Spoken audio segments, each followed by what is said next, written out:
आज हम medieval history की स्टार्टिंग करते हैं। इस्लाम के प्रवेश के साथ ही मिडिवल हिस्ट्री को स्टार्ट माना जाता है इंडिया। इस्लाम की शुरुआत कहाँ से होती है उस जगह से देखना शुरू करते हैं। प्रोफेट मोहम्मद, पैगंबर मोहम्मद का जन्म होता है, जो पहले सबसे पहले जिन्होंने इस्लाम धर्म के बारे में प्रचार प्रसार करना स्टार्ट किया। बताया जाता है कि इनको देवदूत के दर्शन हुए और उसके बाद इन्होंने इस्लाम धर्म की नींव रखी। तो 570 एडी में इनका जन्म होता है सऊदी अरब के मक्का नामक शहर में। सऊदी अरब अगर हम देखें तो इस जगह पर पड़ता है वर्ल्ड मैप में, कुछ मोटा मोटा इस तरीके का दिखाई देता है, जिसमें यहाँ पर मक्का में 570 में जन्म होता है। 570 एडी में जन्म हुआ पैगंबर मोहम्मद साहब का। 40 वर्ष की अवस्था में इनको देवदूत के दर्शन, यानी कि गॉड के मैसेंजर के रूप में इनको भेजा गया है। बताया, इन्होंने बताना शुरू किया इस्लाम धर्म के बारे में। बताना शुरू में कोई भी बात बताई जाती है तो उसका अपोज होता है, तो इनका भी अपोज बहुत तगड़े स्तर पर हुआ। उसके बाद कुछ ऐसी कंडीशन बनी कि इनको उस जगह से पलायन करना पड़ा, यानी कि इस जगह को छोड़ करके इनको जाना पड़ा। 622 एडी में इनको मक्का छोड़ करके मदीना की ओर प्रस्थान करना पड़ा। इनको मक्का छोड़ करके मदीना की ओर प्रस्थान करना पड़ा। ये डेट थी 622 एडी। और ये घटना 622 एडी बहुत इंपॉर्टेंट कहलाई। इस घटना को बोला जाता है हिजरत। इसको बोला जाता है हिजरत, यानी कि जो मक्का से मदीना की तरफ अपने अनुयायियों के साथ जो पलायन किया, जो मूव किए पैगंबर मोहम्मद, इसी घटना को बोला जाता है हिजरत। इसी के नाम पर अगर हम देखें तो हिजरी संवत कैलेंडर की स्टार्टिंग इस्लामिक कैलेंडर को बोलते हैं हिजरी संवत के नाम से। तो हिजरी संवत कैलेंडर स्टार्ट हुआ 622 में और इनकी डेथ होती है 632 एडी में इनकी डेथ हो जाती है। तो अगर हम एक मोटा मोटा देखने की कोशिश करें तो सबसे नवीनतम धर्मों में से कौन सा धर्म आता है, तो हमको दिखाई देता है इस्लाम काफी नवीनतम धर्म दिखाई देता है। क्योंकि अगर हिंदू धर्म की बात करें तो वैदिक एज यानी कि 1500 बीसी की बात चल रही है। उसके बाद अगर क्रिश्चियनिटी की बात करें तो फर्स्ट एडी जीरो, जहाँ से स्टार्टिंग होती है टाइम हम कैलेंडर में देखते हैं, तो जीरो से तो 2024 साल पुराना हुआ।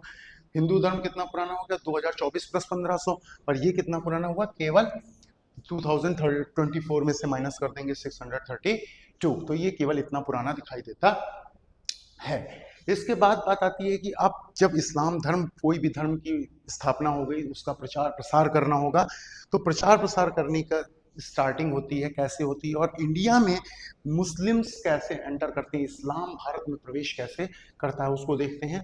तो पहला आक्रमणकारी मोहम्मद बिन कासिम माना जाता है, जिसने 712 एडी में भारत पर कब्जा किया। भारत के किस भाग पर आक्रमण किया पूछा जा सकता है, तो भारत के सिंध वाले एरिया में इसने आक्रमण किया और वापस चला गया। तो इनके आक्रमण का मेन उद्देश्य क्या होता था, इनके आक्रमण का मेन उद्देश्य होता था लूट पाट करना और इस्लाम को प्रमोट करना। दो उद्देश्यों के साथ ये भारत आए। ऐसे ही दो उद्देश्यों के साथ और भी लोग हैं, जैसे पुर्तगीज का आना, ब्रिटिशर्स का आना। तो पुर्तगीज जब आए थे तो उनका भी उद्देश्य क्या था, एक तो व्यापार करना, दूसरा अपने धर्म को प्रमोट करना। तो वैसे ही इनका पर्पस यही था, लूट और इस्लाम को प्रमोट करना। इसके बाद जब ये आया तो इसने महत्वपूर्ण कार्य क्या किया, उस समय पे शासक कौन था, तो जब इन्होंने सिंध वाले एरिया पर अटैक किया तो उस समय दाहिर नाम का शासक राज करा करता था वहां पर। इन्होंने जजिया टैक्स, जजिया कर, जिजिया बोल देते हैं, जजिया टैक्स इम्पोज किया। जजिया कैसा है, एक डिफ्रेंशिएट करने वाला टैक्स है, यानी कि इसमें दिखाई देता है नॉन मुस्लिम्स पर लगाया जाता है, यानी मुस्लिम्स को ये टैक्स नहीं देना होता है, नॉन मुस्लिम्स पर ये टैक्स लगाया जाता है। तो सबसे पहले स्टार्टिंग किसने करी जजिया की, मोहम्मद बिन कासिम ने। लेकिन इसमें कुछ वर्गों को इसने छूट दे रखी थी, जैसे ब्राह्मण पर नहीं लगाया गया, महिलाओं पर, बच्चों पर, हैंडीकैप्स पर, ओल्ड पीपल्स पर यानी कि बूढ़े लोगों पर, इन लोगों पर जजिया नहीं लगाया, यानी कि नॉर्मल और नॉन मुस्लिम्स पर यह कर लगाया गया। इसके अटैक के लगभग 300 सालों बाद एक और आक्रमण होता है 1000 एडी में। मोहम्मद गजनवी, बोलते हैं मोहम्मद गजनवी, महमूद ऑफ गजनी नाम से इसको जाना जाता है। 1000 एडी पे इसका अटैक होता है। ये जाना जाता है 17 आक्रमण किए थे इसने, 17 टाइम्स इंडिया पर अटैक किया था, जिसमें सबसे फेमस आक्रमण इसका था सोमनाथ के टेम्पल पर। तो सोमनाथ के टेम्पल पर किया गया जो अटैक था वो कौन से नंबर का था? 16th नंबर का अटैक था सोमनाथ टेम्पल पर। सोमनाथ टेम्पल पर किया गया अटैक सबसे महत्वपूर्ण अटैक्स में इसके माना जाता है।